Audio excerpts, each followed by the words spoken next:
All right. Well, I'll be darned. You guys have any questions for me? Any of you guys, kids, have a question? Yes. What's it like being president? What's it like being president? Well, first of all, it's probably the greatest honor anyone in America can have bestowed on them, number one. Number two, one of the best parts is, and I mean this sincerely, you get to meet so many different people. And number three, it also means that you live in this house. It's not a bad place to live, you know? And number four, it gets to meet folks like you, and I really mean it. Thank you, thank you. What's your name, Angel? Hadley. What's your question? Um, How many people live in the house? How many people live in the house? Well, right now, the only two people live in the house every night of the family is Mrs. Biden and me. But we have grandchildren and children. So I have a son who lives in California but comes once in a while with his family. And I have a daughter who lives up in Philadelphia. She works to help women who are victims of violence, and she's a social worker. And every once in a while, she comes down with her husband. And then the best part of it all, I have 6 grandchildren, and I'm crazy about them. And I speak to them every single day. Not a joke. Matter of fact, I just got finished going through the calls, and only one of them answered the phone. But at least I got to leave a message. And my oldest granddaughter is named after one of my daughters who I lost in an accident a long time ago. And her name is Naomi. And then I have number 2, I have a daughter who works in the environmental movement, and her name is Finnegan, and named after my mom. And number 3, my granddaughter, I call her my All-American girl. She was a great little athlete. And she's about to graduate from college in about 2 weeks, and her name is the nickname we call her is Maisie. And then I have 2 other granddaughter who I just did get to speak to, and her name is Natalie, and she is a senior in high school, about to graduate and go off to college where her daddy went to school.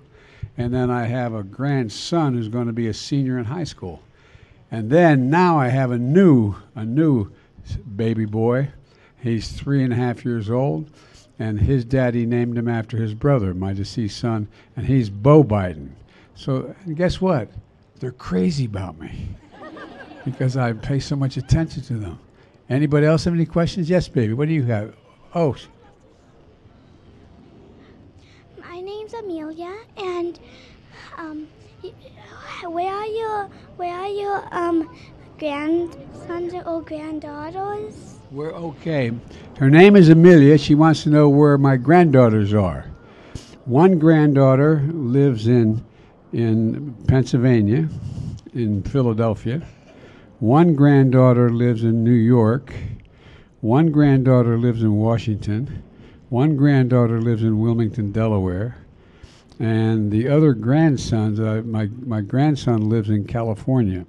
I left somebody out, didn't I? Anyway, Philadelphia, Wilmington, and I did say 5. You're right.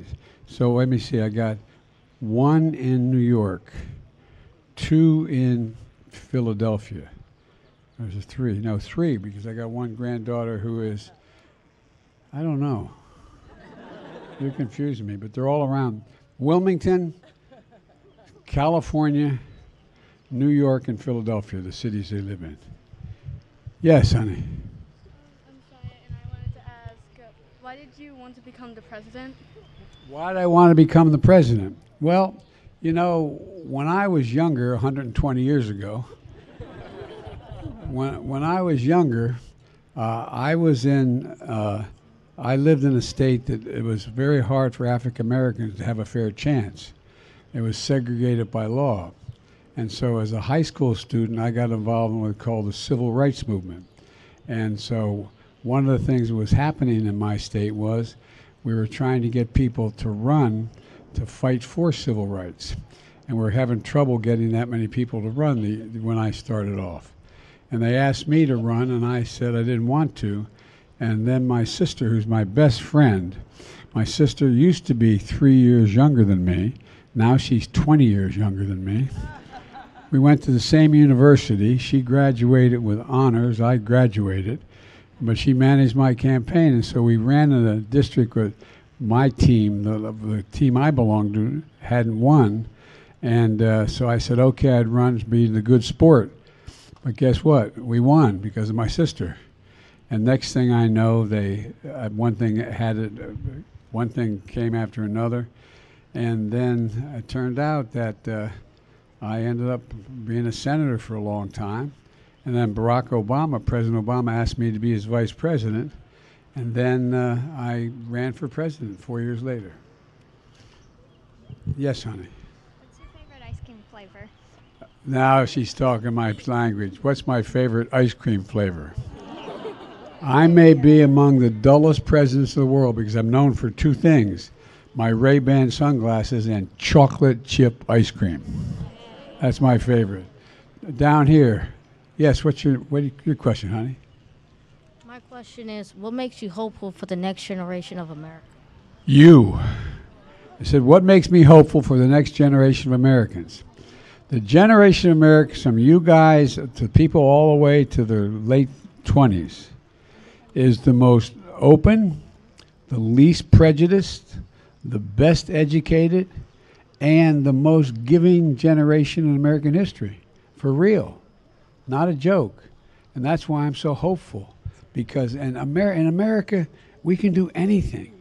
Anything at all if we do it together for real. There's not a single thing we can't do. And what gives me the most hope is all of you guys, for real. And that's the God's truth. At any rate, yes? What's your favorite color? My favorite color is blue. Not because when I started off, it wasn't red and blue states. Everything was, anyway. But that's my favorite color. How did you become a president? I became a president by going asking people like your mommy and daddy, and I don't know your mommy and daddy, but asking them to look me over, I'd say. Look me over. If you like what you see, help out. If not, vote for the other guy, but give me a look. But I ran because I think America is not only the greatest nation in the world, but we can do more than any other nation to keep peace and help people going. I'm going to take two more. I'm getting myself in trouble here because your parents are saying, when's he going to stop? And my Secret Service agents, they're packing, so I got to be careful what they tell me. What do you do on a daily basis? What do I do on a daily basis? Well, without getting into the whole, every morning I have a meeting with what they call the National Security Count, the people who collect all the information overnight, the secrets around the world, and fill me in on what they know is happening and not happening. And so I sit with the head of the CIA, the head of the military, and I do that.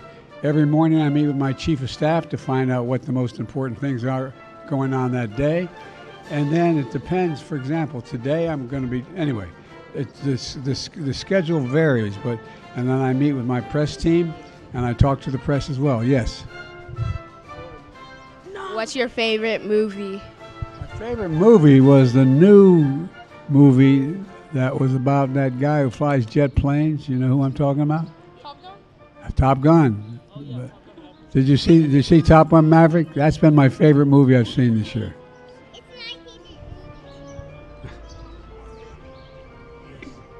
Can I please have a fist bump? Mr. President, I heard you have to get back to the Oval Office. What was that? Oh! Hi, how are you? Hi. What'd you say? I didn't hear you.